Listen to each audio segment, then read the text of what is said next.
Hello trainees. मेरा नाम मनीष कुमार पांडे है। मैं राजकीय औद्योगिक प्रशिक्षण संस्थान बलिया में व्यवसाय सिविंग टेक्नोलॉजी में अनुदेशक हूँ। मैं आज आप लोगों को सिविंग टेक्नोलॉजी व्यवसाय में जो बेसिक टूल्स यूज़ होते हैं, चाहे वो ड्राफ्टिंग में हो, चाहे वो पैटर्न मेकिंग में हो या फिर वो स्टिचिंग में हो, तो इस सब में जो टूल्स यूज़ किए जाते हैं उनके बारे में जानकारी दूंगा कि वो कौन कौन से टूल्स हैं और उनका किस तरह से हम लोग उपयोग करते हैं। तो आइए हम लोग जानकारी प्राप्त करते हैं कि किस कौन से टूल्स यूज़ किए जाते हैं। सबसे पहले देखिए, इसमें जो टूल्स यूज़ किए जाते हैं सिविंग टेक्नोलॉजी में, वो है नाप लेने के उपकरण। नाप लेने के जो उपकरण होते हैं वो जो इनसे नाप ली जाती है, क्योंकि अगर आपको कपड़ा सिलना है तो आप किसी ना किसी का साइज़ लेकर के ही उसको सिलेंगे। या तो जो स्टैंडर्ड साइज़ होते हैं उस पे कपड़े सिले जाते हैं, या फिर हम किसी का नाप लेकर के सिलते हैं। तो नाप लेने के उपकरण कौन कौन से होते हैं। उसके बाद हमारा आता है ड्राफ्टिंग वाले उपकरण। ड्राफ्टिंग वाले उपकरण में कि जब हम ड्राफ्टिंग करते हैं किसी भी गारमेंट की या किसी भी पैटर्न की, तो हम वो किस तरह से करते हैं और उनको करने के लिए हमें किस किस प्रकार के टूल्स की आवश्यकता होती है। इसके बाद आता है चिन्हित करने वाले उपकरण। जब हम ड्राफ्टिंग करते हैं तो उस पर चिन्ह करने के लिए, निशान लगाने के लिए, कोई मार्किंग करने के लिए भी हमको उपकरण की आवश्यकता पड़ती है, यानी कि किसी टूल्स की ज़रूरत पड़ती है। तो वो कौन से टूल्स होते हैं। इसके बाद आता है कटिंग उपकरण, यानी कि हमको चाहे वो हमारी ड्राफ्टिंग है ब्राउन शीट की, उसकी कटिंग करनी हो या फिर हमें फैब्रिक की कटिंग करनी हो, तो उसके लिए कौन कौन से टूल्स की आवश्यकता होगी। इसके बाद है सिलाई के लिए कौन कौन से उपकरण की आवश्यकता होती है। जब हम कपड़े को कट कर लेते हैं उसके बाद फिर हमको सिलाई की ज़रूरत पड़ती है उस कपड़े को सिलने के लिए। तो जब हम सिलाई करते हैं तो हमें उस समय कौन कौन से टूल्स की आवश्यकता होती है। सिलाई करने के बाद आता है फिनिशिंग का काम। फिनिशिंग इसलिए करी जाती है क्योंकि फिनिशिंग करने से ही किसी सिले सिलाए कपड़े की सुंदरता बहुत ज़्यादा बढ़ जाती है। इसलिए फिनिशिंग बहुत ज़रूरी होती है, और फिनिशिंग में ही जो सिलाई के समय या कपड़े को काटते समय अगर उसमें कोई डिफेक्ट आ गया है या कोई निशान लग गया है, कुछ भी कमी रह गई है, तो वो हम फिनिशिंग के समय उसको पूरी करते हैं। तो आइए आते हैं सबसे पहले कि सबसे पहले नाप लेने के उपकरण कौन कौन से होते हैं। देखिए, नाप लेने के उपकरण में सबसे पहले आता है इंची टेप। इसको हम इंग्लिश में मेजरिंग टेप कहते हैं। अब इंची टेप की विशेषता ये है कि ये आधा इंच चौड़ा और 60 इंच लंबा होता है। आधा इंच चौड़ा यानी कि इसकी जो ये चौड़ाई दिख रही है इमेज में, ये आधा इंच है। और ये जो इसकी पूरी लेंथ होती है यानी कि लंबाई, वो 60 इंच होती है। इसमें एक तरफ इंच और दूसरी तरफ सेंटीमीटर के निशान होते हैं। अब आप ये इस इमेज में देख रहे होंगे कि इधर ये आपको इंच के निशान दिख रहे हैं, और ये देखिए इधर पीछे आपको दिख रहे हैं ये सेंटीमीटर के निशान है। यानी कि जब आप किसी का मेजरमेंट लेते हैं तो वो आप इंच में भी ले सकते हैं या फिर सेंटीमीटर में भी ले सकते हैं। अब इसकी और क्या खासियत है, यह ना तो सिकुड़ता है ना ही फैलता है।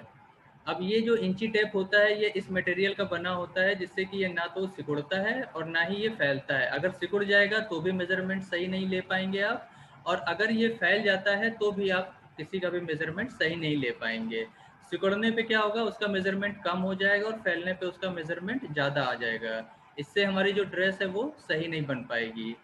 यह प्लास्टिक, लिनन या रबड़ का बना होता है। तो प्लास्टिक, लिनन या रबड़ एक ऐसा मटेरियल है जिससे, जैसे रबड़ है ये भी खिंचता है तो खींचने के बाद अपनी जगह पर आ जाता है।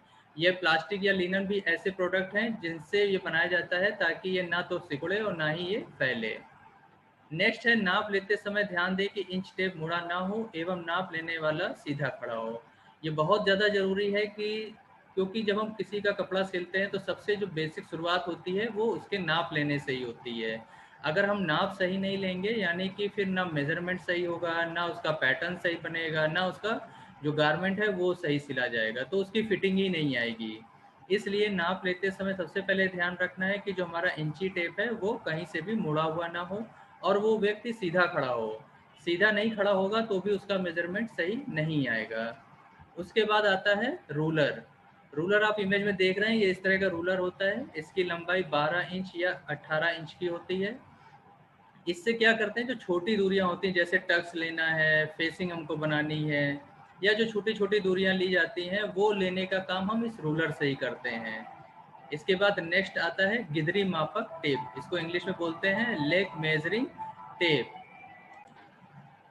लेग मेजरिंग टेप, इस टेप द्वारा भीतरी पैर का माप लिया जाता है। यानी कि ये टेप उस जगह यूज़ होता है जब हमें किसी के पैर का, जैसे किसी का पैंट बनाना हो या किसी का पैजामा बनाना हो, इस तरह की जब हमें कोई चीज़ लेनी बनानी होती है तब हम इस गिदरी मापक टेप यानी लेग मेजरिंग टेप का यूज़ करते हैं। आप इमेज में देख रहे हैं ये किस तरह का बना हुआ है। इसका ऊपरी भाग लकड़ी का अर्धचंद्राकार आकृति का होता है, जिससे क्या होता है कि हम इसको पैर में अंदर की तरफ लगाते हैं और ये स्केल से उस पैर की लंबाई को ले लेते हैं। तीसरा आता है मीटर स्केल। मीटर स्केल लकड़ी, प्लास्टिक या धातु का बना होता है। इसका प्रयोग बड़ी दूरी नापने में किया जाता है। मीटर स्केल, जैसे इसका नाम ही है मीटर, यानी कि ये 1 मीटर का लंबा तो कम से कम होता ही है, या 1.5 मीटर या 2 मीटर तक का भी हो सकता है, लेकिन मिनिमम ये 1 मीटर का होता है और इससे हम बड़ी दूरी नापने का काम करते हैं। इसके बाद आता है ड्राफ्टिंग उपकरण। पहले थे हमारे नाप लेने के उपकरण, ये है हमारा ड्राफ्टिंग उपकरण। ड्राफ्टिंग उपकरण के लिए सबसे पहली जरूरत होती है लकड़ी की टेबल की, जिसे हम वुडन टेबल बोलते हैं। ये इमेज में आप देख रहे हैं, ये इस तरह की टेबल है जिसकी ये सतह दिख रही है और इस तरह इसमें नीचे बना होता है। ये जो टेबल होती है ये 3 फुट चौड़ी होती है, यानी कि ये जो इसकी चौड़ाई है ये 3 फीट की होती है। 5 फीट ये लंबी होती है, यानी कि ये जो लंबाई होती है ये 5 फीट की होती है और 2.5 फुट ऊंची होती है, यानी कि ये जो ऊंचाई आपको दिख रही है ये जो है ये 2.5 फुट की होती है। अब आपको इमेज में भी दिख रहा है कि ये लकड़ी की बनी होती है। ऊपरी सतह एक समान होनी चाहिए। देखिए अगर इसकी सतह ऊपरी एक समान नहीं होगी तो क्या होगा, जब आप ड्राफ्टिंग करेंगे तो कहीं ना कहीं वो ऊपर नीचे होगा।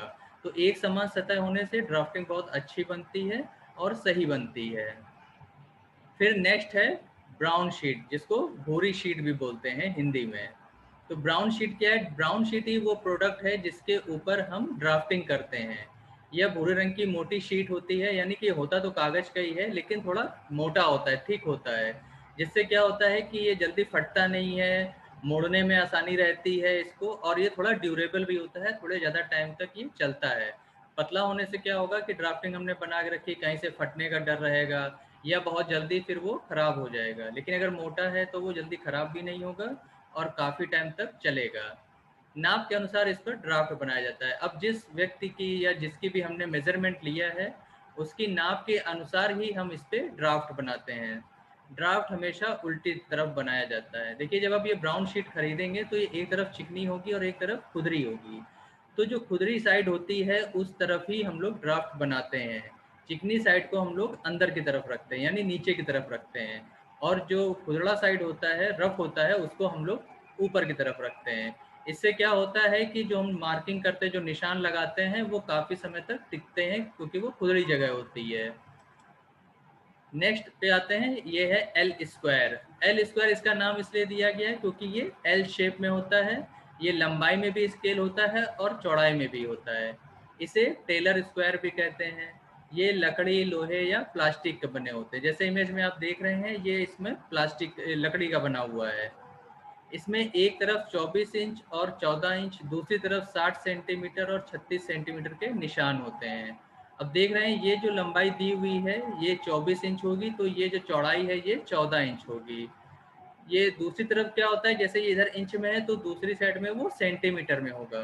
तो सेंटीमीटर में कितना होगा, वो 60 सेंटीमीटर लंबाई में होगा और 36 सेंटीमीटर चौड़ाई में होगा। यानी कि इसको भी हम चाहे इंच में यूज़ करें और चाहे सेंटीमीटर में यूज़ करें, दोनों तरह से ही यूज़ कर सकते हैं।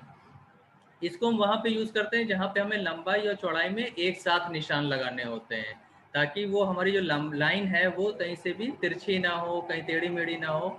इसलिए हम उस समय एल शेप स्क्वायर का यूज़ करते हैं। नेक्स्ट आता है फ्रेंच कर्व। ये भी प्लास्टिक का बना होता है। ये आप इमेज में देख रहे हैं, ये जो दिया हुआ है ये फ्रेंच, इसी को फ्रेंच कर्व बोलते हैं। ये प्लास्टिक का भी होता है, धातु का भी होता है, कागज का भी होता है। तो ये कई तरह के मटेरियल में मार्केट में उपलब्ध होता है। जो स्टूडेंट हैं वो यूजली इसको कागज वाला ही खरीदते हैं। बाकी प्लास्टिक का भी यूज़ किया जाता है, धातु का भी यूज़ किया जाता है। जो फैक्ट्रियाँ होती हैं, इंडस्ट्रियल होती हैं, वहाँ पे धातु का ही यूज़ किया जाता है। ये 12 का सेट होता है। 12 का सेट का मतलब है कि ये साइज में, जैसे आप ये देख रहे हैं, ये एक एडल्ट का आर फ्रेंच कर्व है। लेकिन अगर किसी बच्चे के कर्व के लिए जरूरत पड़ेगी तो फिर हमको छोटा साइज चाहिए होगा। इसलिए ये 12 का सेट आता है जिसमें अलग अलग शेप में कर्व दे सकते हैं। इसका प्रयोग गले की गहराई और बाजू की शेप देने में करते हैं। अब जैसे आप देख रहे हैं ये यहाँ आर्म होल के पास रखा है, तो ये किस तरह से इसकी शेप दी जा रही है ताकि आर्म होल की जो शेप है वो सही आए। फिर आता है लेग शेपर। लेग शेपर जो है इसका जो यूज़ किया जाता है, जैसे नाम से ही लग रहा है, लेग मतलब हो गया पैर और शेपर मतलब शेप देने वाला, यानी कि पैर का शेप देने के लिए। इसका प्रयोग पैंट की गिदरी या कोट की बाजू में शेप देने में करते हैं। अब ये इमेज में आप देख रहे हैं बिल्कुल सीधा नहीं है, यहाँ पे थोड़ा कर्व है और फिर उसके बाद सीधा आ रहा है।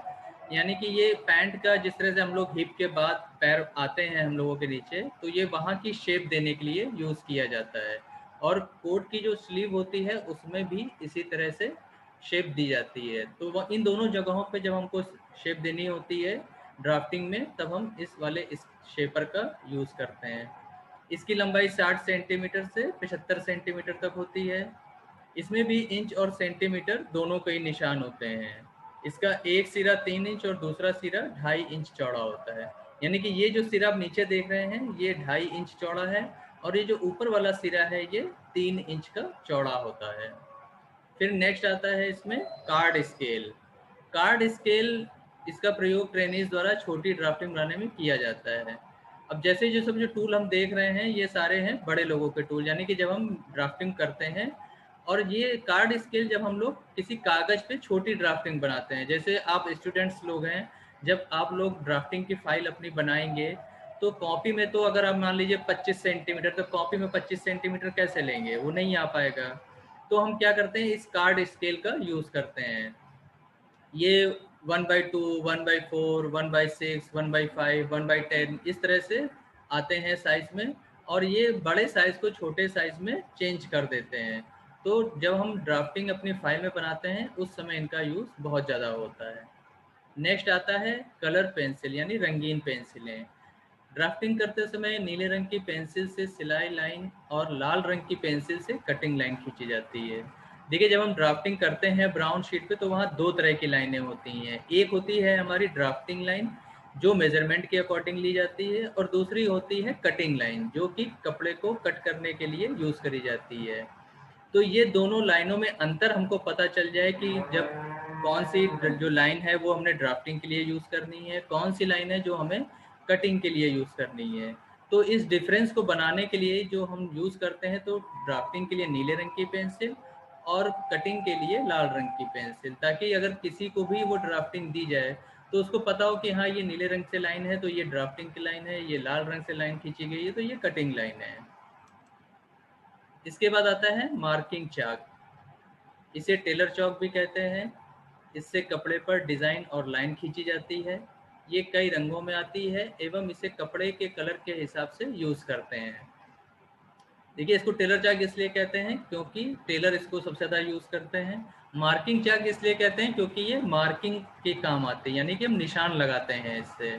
जब हम ड्राफ्टिंग बनाते हैं ब्राउन शीट पे तब भी हम इसको यूज़ करते हैं, या फिर ड्राफ्टिंग तो हम पेंसिल से भी कर लेते हैं। लेकिन जब हम कपड़े पे निशान लगाते हैं, जब हम ड्राफ्टिंग जो ब्राउन शीट है उसको जब हम कपड़े के ऊपर रखते हैं फिर जब हम निशान लगाते हैं, तो फिर हम वो इसी मार्किंग चाक से ही लगाते हैं। इससे क्या होता है कि एक तो ये मार्किंग चाक जो है ये वॉशेबल होती है, जब हम कपड़े को धोया जाता है तो ये आसानी से धुल जाती है, तो कपड़े पर इसका कोई निशान नहीं पड़ता है। और इसमें ख़ास बात ये ध्यान देनी होती है कि जब आप कपड़े पर मिल्टन चाक यूज़ करते हैं तो ये इस तरह की यूज़ करनी चाहिए ताकि उसका निशान कपड़े पे दिखाई दिए।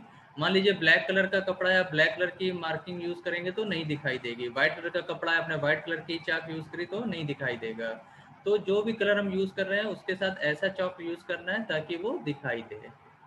इसके बाद आता है ट्रेसिंग व्हील। इसका प्रयोग ट्रेसिंग के लिए किया जाता है। इसे डिज़ाइन और ट्रेसिंग दोनों कार्यों में किया जाता है। इसके नुकीले वाले भाग को डिज़ाइन के ऊपर चलाते हैं जिससे डिज़ाइन नीचे छप जाता है। अब ट्रेसिंग व्हील जो है जिसमें आप इमेज भी है यहाँ पर आप देख रहे होंगे कि ये एक प्लेट दी हुई है जिसके ऊपर ये ट्रेसिंग चलाई जा रही है। तो इसका ये इस तरह पीछे हैंडल होता है पकड़ने के लिए और आगे गोल गोल एक कट उसमें बने होते हैं। और इसको हम जैसे कागज़ है इसके ऊपर हमारी डिज़ाइन बनी है, नीचे हम कार्बन पेपर रख लेते हैं, फिर उसके नीचे हम कोई शीट रख लेते हैं, और ट्रेसिंग व्हील जैसे जैसे हम डिज़ाइन के ऊपर चलाएंगे तो जो उसका नुकीला वाला पॉइंट है वो कार्बन के ऊपर प्रेस होगा और फिर नीचे वाले कागज़ पे वो निशान बनाता जाएगा। तो इससे क्या होता है कि जो ट्रेसिंग है वो बहुत अच्छी होती है और आसानी से हो जाती है, इसलिए हम लोग ट्रेसिंग व्हील को यूज़ करते हैं। अब हमारे आते हैं कटिंग टूल्स, यानी कि हमने पहले मेज़रमेंट लिए, मेज़रमेंट लेने के बाद हमने ड्राफ्टिंग करी। अब ड्राफ्टिंग करने के बाद हमको कटिंग करनी है। तो कटिंग के टूल्स कौन कौन से हैं, इसीलिए इसको दिया गया है कटिंग उपकरण। कटिंग उपकरण में देखिए सबसे पहले आता है बड़ी कैंची, जिसे हम शेयर्स भी कहते हैं। बड़ी कैंची, इनका साइज़ 10 इंच से लेकर 14 इंच तक होता है। इनका आगे का हिस्सा लोहे का और पीछे का हिस्सा पीतल का होता है। इससे कपड़े की 6 से 7 तह को काटा जा सकता है। अब इनका साइज़ 10 से 14 इंच होता है, यानी कि ये आप कम कपड़े के लिए भी, या ज़्यादा कपड़े के लिए, या पतले कपड़े के लिए, या मोटे कपड़े के लिए। ये साइज़ इसलिए है कि आप किस तरह का कपड़ा कट कर रहे हैं उसके ऊपर डिपेंड करता है। इनका आगे का हिस्सा लोहे का और पीछे का हिस्सा पीतल का होता है। आगे का लोहे का इसलिए होता है ताकि वो ज़्यादा अच्छे से कटिंग कर सके, लोहा कट करने के लिए अच्छा होता है। और पीछे का हिस्सा पीतल का इसलिए होता है ताकि वो हाथों को चुभे नहीं। पीतल का होता है तो वो पकड़ने में आसानी रहती है और हाथों को कष्ट नहीं होता है, इसलिए हम लोग इसको यूज़ करते हैं। इससे कपड़े की 6 से 7 तह को काटा जा सकता है। 6 से 7 भी हो सकती है, उससे ज़्यादा भी हो सकती है, उससे कम भी हो सकती है। ये आपके फैब्रिक की थिकनेस पे डिपेंड करता है कि जो आप कपड़ा कटिंग के लिए यूज़ कर रहे हैं वो कितना मोटा है। अगर वो काफ़ी पतला कपड़ा है तो आप ज़्यादा तह भी लगा सकते हैं। अगर आपका कपड़ा मोटा है तो आपको कम तह लगानी पड़ेंगी। फिर आता है छोटी कैंची। इनका साइज़ 4 से 6 इंच होता है। इनका आगे का हिस्सा लोहे का और पीछे का पीतल का होता है। इनका प्रयोग हल्के कपड़ों को काटने में किया जाता है। अब जब बड़ी कैंची से हमने बड़े काम कर लिए तो छोटी कैंची से हम छोटे काम करेंगे। यानी कि अगर सिंगल कपड़ा है, कहीं कट लगाना है, कहीं छोटा-मोटा कटिंग का काम करना है तो फिर वो हम छोटी कैंची से करते हैं। इसके बाद आता है काज वाली कैंची। इसको हम इंग्लिश में बटन होल सीज़र बोलते हैं। इसकी लंबाई 4 से 6 इंच तक होती है। इसका प्रयोग कांच बनाने में किया जाता है। इसकी लंबाई एक पेंच द्वारा कम या ज़्यादा की जाती है। अब आप ये इमेज में देख रहे होंगे कि यहाँ पर ये एक कट का निशान लगा हुआ है। ये जो कट का निशान है यही कम या ज़्यादा होता है, और ये देखिए यहाँ पर एक पेंच लगा हुआ है। तो इस पेंच की मदद से ही हम इस साइज़ को कम या ज़्यादा कर सकते हैं, यानी कि हमको कांच कितना बड़ा बनाना है। अगर हम किसी छोटे बच्चे की ड्रेस बना रहे हैं तो उसमें कांच छोटा होगा। अगर हम किसी बड़े व्यक्ति की ड्रेस बना रहे हैं तो उसमें कांच बड़ा होगा, या फिर हम किस तरह की ड्रेस बना रहे हैं उस पर भी डिपेंड करता है। तो वो जो काज का साइज़ है वो हम इस पेंच के द्वारा कम या ज़्यादा कर सकते हैं।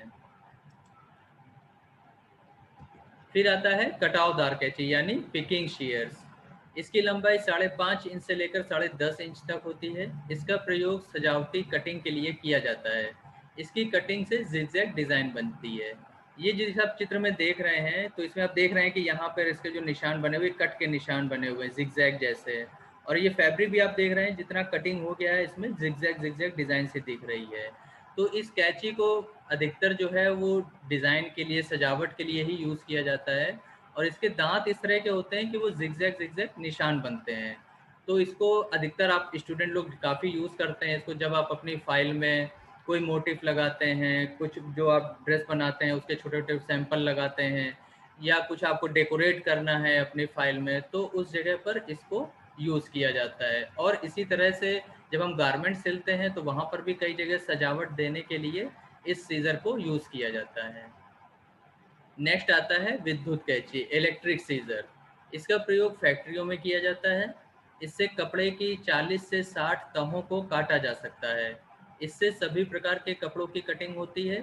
ये बिजली से चलती है। सबसे पहले आते हैं इसका प्रयोग फैक्ट्रियों में किया जाता है।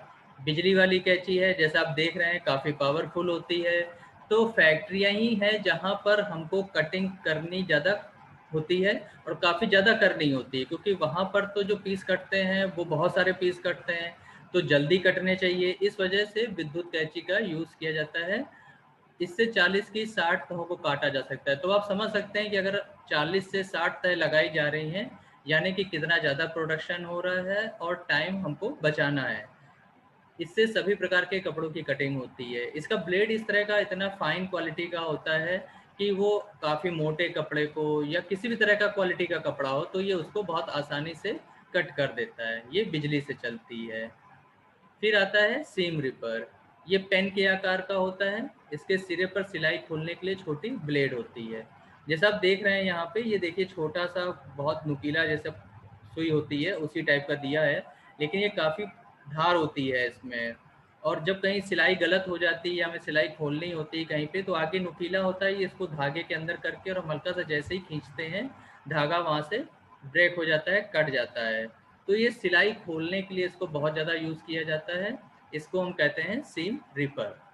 नेक्स्ट आता है थ्रेड क्लिपर। इसका प्रयोग धागे की कटाई छटाई के लिए किया जाता है। जैसा आप देख रहे हैं ये किस तरह का, इसमें दो तरफ नुकीले नुकीले ब्लेड जैसे होते हैं और इसको इसे पीछे से पकड़ने के लिए बना होता है। और जो भी धागे हमको कट करने हैं उसको हम पकड़ लेते हैं, या इतना ये भी काफ़ी शार्प होता है। तो जो छोटे छोटे धागे निकलते हैं सिलाई वाले होते हैं या फैब्रिक के होते हैं, तो उन सबको हम इस कैंची से काट देते हैं ताकि वो फिनिशिंग अच्छी आए। फिर आता है सिलाई के उपकरण यानी कि स्टिचिंग टूल्स। सबसे पहले स्टिचिंग के लिए आवश्यकता है फैब्रिक की, कपड़ा। सिलाई के लिए हमेशा अच्छे कपड़े को लेना चाहिए। कपड़े लेते समय उसका रंग, अर्ज, प्रिंट, कीमत आदि देख लेना चाहिए। देखिए जब हम सिलाई करते हैं तो कपड़े की सबसे पहले ज़रूरत होती है। तो हम जिस पर्पज़ से कपड़ा ले रहे हैं उसको ज़रूर ध्यान में रखना चाहिए। हम सर्दियों के लिए ले रहे हैं कि गर्मियों के लिए ले रहे हैं, हम घर में पहनने के लिए ले रहे हैं यानी कैजुअल वियर में ले रहे हैं, या हम पार्टी वियर ले रहे हैं। तो जिस पर्पज़ से भी हम वो ड्रेस बनाना चाहते हैं तो हमें उसी के लिए उसी की तरह का फैब्रिक को लेना चाहिए। फिर कपड़ा लेते समय उसका रंग सबसे पहले, क्योंकि अगर मान लीजिए आपने कपड़ा लिया, उसको काटा, सिला, फिर उसको पहना और धोया, उसका रंग निकल गया तो सारी मेहनत बेकार हो जाएगी। इसलिए जब भी कपड़ा खरीदें तो सबसे पहले ध्यान दें कि उसका रंग खराब नहीं होना चाहिए। फिर आता है नेक्स्ट अर्ज, कि उसका अर्ज, अर्ज मतलब उसकी चौड़ाई कितनी है। क्योंकि कई बार क्या होता है फैब्रिक सस्ते लेने के चक्कर में उसका अर्ज जो है वो कम होता है। फिर क्या होता है कि हमारा कपड़ा जब हम ड्राफ्टिंग करने के बाद फैब्रिक कट करने के लिए आते हैं तो वहाँ जब हम अपने पैटर्न रखते हैं तो देखते हैं कि वो हमको अर्ज उसमें कम है तो हमारा निकल ही नहीं पा रहा है, फिर हमको ज़्यादा कपड़ा लेना पड़ता है। तो इसलिए जब भी आप कपड़ा खरीदें उसका अर्ज देख लें। प्रिंट, अगर प्रिंटेड कपड़ा आप ले रहे हैं तो देख लीजिए उसका प्रिंट सही जगह से है कि नहीं है। ऐसा तो नहीं कहीं पे प्रिंट छूट गया है, कहीं छोटा बड़ा कर दिया है। तो प्रिंटिंग बिल्कुल सही है और कहीं पे भी खराब प्रिंट नहीं है। अगला आता है कीमत। जो भी कपड़ा हम खरीद रहे हैं वो उसी कीमत का होना चाहिए। हर चीज़ की एक कीमत होती है, लेकिन मार्केट में क्या होता है कि वो दुकान वाले हमको ज़्यादा कीमत बताते हैं। अगर हमको नॉलेज नहीं है कपड़े की तो हम ज़्यादा कीमत दे करके आएंगे, तो उससे क्या होगा, हमारे कपड़े की कॉस्ट भी बढ़ जाएगी। जब हम महंगा कपड़ा खरीदेंगे तो उसको काटेंगे, सिलेंगे, फिर जब उसको बेचेंगे तो फिर हमें ज़्यादा ही दाम पे बेचना पड़ेगा, तो उसमें फिर दिक्कत आती है। इसलिए कपड़े की कीमत उसी के अकॉर्डिंग होनी चाहिए। नेक्स्ट आता है निडिल यानी कि सुइयाँ। सिलाई के लिए अच्छी क्वालिटी की सुइयों का प्रयोग करना चाहिए। देखिए मार्केट में बहुत तरह की सुइयाँ आती हैं और सिलाई के लिए अधिकतर जो हम लोग हैं हाथ की सिलाई सुई तो कम यूज़ करते हैं, मशीन वाली ही सुई ज़्यादा यूज़ होती है। तो अगर वो अच्छी क्वालिटी की नहीं होगी तो क्या होगा, सिलते समय वो सुई तोड़ देगी। सुई टूटने से क्या होता है कि एक तो चोट लगने का भी खतरा होता है, दूसरा कि फिर आप उसको चेंज करिए, फिर दूसरी लगाइए, तो उतनी देर के लिए आपकी सिलाई भी रुक जाएगी। तीसरा क्या नुकसान है कि आपका पैसा भी खराब हो रहा है। इसलिए जब भी सुई खरीदिए वो अच्छी क्वालिटी की खरीदिए। हाथ की सुई 0 से 12 नंबर तक होती है, मशीन की सुई 9 से 24 नंबर तक होती है, क्रूल सुई 1 से 10 नंबर तक होती है जिनका प्रयोग कशीदा कारी में किया जाता है। अच्छा देखिए मशीन की सुई जो 9 से 24 नंबर तक होती है ये इसलिए होती है कि आप कपड़ा किस तरह का यूज़ कर रहे हैं। जिस तरह का आप कपड़ा यूज़ कर रहे हैं उसी के अनुसार आपको सुई का नंबर भी यूज़ करना होगा। फिर आता है नेक्स्ट धागा। धागे हमेशा अच्छी क्वालिटी और ब्रांड के लेने चाहिए। देखिए धागे जैसे कपड़ा हमें चूज़ करते समय बहुत ध्यान रखना चाहिए, उसी तरह धागा यूज़ करते समय भी हमें बहुत ध्यान रखना चाहिए। अगर हम अच्छी क्वालिटी का धागा नहीं यूज़ कर रहे हैं, सस्ती क्वालिटी का यूज़ कर लेते हैं, किसी ब्रांड का नहीं है, उसकी क्वालिटी अच्छी नहीं है, तो सिलाई करने के बाद क्या है, सिलाई खुल जाएगी। फिर लोग शिकायत करते हैं कि आपने सिलाई करी थी लेकिन वो सिलाई कई जगह से खुल रही है। तो वो इसीलिए खुल रही है क्योंकि जो धागा था वो अच्छी क्वालिटी का नहीं है, थोड़ा सा ही कहीं से भी जोर पड़ता है तो वो टूट जाता है। इसलिए धागा हमेशा अच्छी क्वालिटी के या अच्छे ब्रांडेड लेने चाहिए। ये कई रंगों में आते हैं, जैसे रेड, ब्लू, ब्लैक, जिस तरह का भी कपड़ा हो उसी से रिलेटेड ही लेना चाहिए। जैसे सूती, रेशम, नायलॉन आदि। ये क्वालिटी है कि अगर सूती धागा भी आता है, रेशमी भी आता है, नायलॉन भी आता है, जिस जगह आपको जिस तरह के भी धागे की ज़रूरत है उस तरह का आप धागा यूज़ करिए। फिर नेक्स्ट है थिम्बल। यह प्लास्टिक या लोहे की होती है, इसे उंगली में पहनने से सुई नहीं चुभती है। जैसा आप इमेज में देख रहे हैं कि एक उंगली में ये थिम्बल पहना हुआ है और ये सुई से इसको प्रेस कर रहे हैं। यानी कि ये सुई, ये लोहे का बना होता है, तो उसमें क्या है कि जब आप सुई को धक्का देते हैं, दबाते हैं, तो ये कवर है तो वो आपकी उंगलियों में नहीं लगता है, तो सिलाई करने में आसानी रहती है। फिर है सुई थ्रेडर, जिसको इंग्लिश में निडल थ्रेडर भी बोलते हैं। इसमें पतली धातु की तार होती है जिससे धागा आसानी से सुई से निकल जाता है। अब सुई थ्रेडर का यूज़ हम लोग कहाँ करते हैं, जैसे हाथ की सुई है उसमें हमको धागा डालना है। अब वो धागा बहुत पतला हम यूज़ कर रहे हैं, किसी की आंखें बहुत अच्छी, किसी की थोड़ी कमज़ोर है, या रोशनी उतनी ज़्यादा नहीं है, या हमको किसी अन्य वजह से कोई दिक्कत आ रही है धागे को डालने में।